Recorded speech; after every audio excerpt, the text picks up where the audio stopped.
gue cukup terkejut ketika mereka bilang kita umat Muslim gitu ya masuk surga bukan dari pahala-pahalanya, tapi dari rahmatnya Tuhan gitu. Betul. Nah, jadi apa gunanya mengejar pahala, bro? Itu yang gue masih kayak ngapain kalau gitu lu melakukan semua ini ngejar pahala, padahal pada saat yang bersamaan ada juga cerita di Al-Quran ketika 1000 kejahatan dan habis itu ada satu kebaikan dan Tuhan ngasih rahmatnya dan habis itu dia masuk surga gitu.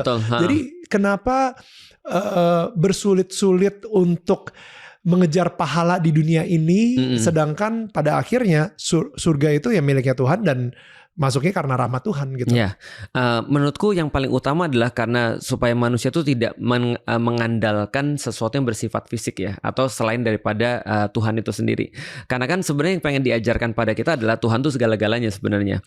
Adapun yang ketika kamu melakukan baik, kamu melakukan sesuatu yang bersifat yang kamu tidak melakukan sesuatu yang bersifat buruk dan segala macam, itu sebenarnya untuk kamu sendiri sebenarnya kata Allah kan begitu.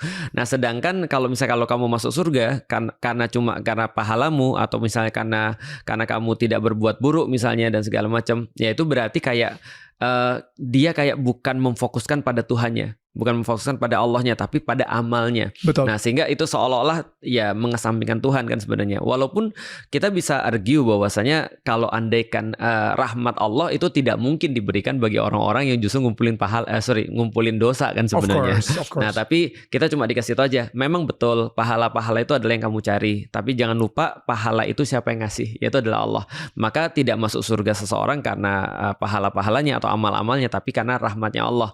Nah, di titik itu kita jadi kayak nyerahin semuanya pada Allah. Itu menurutku sejalan sih. Nanti ketika orang berbuat sesuatu nyari pahala, pasti kan ujung-ujungnya dikonekkan pada Allah atau pada Tuhan gitu sebenarnya.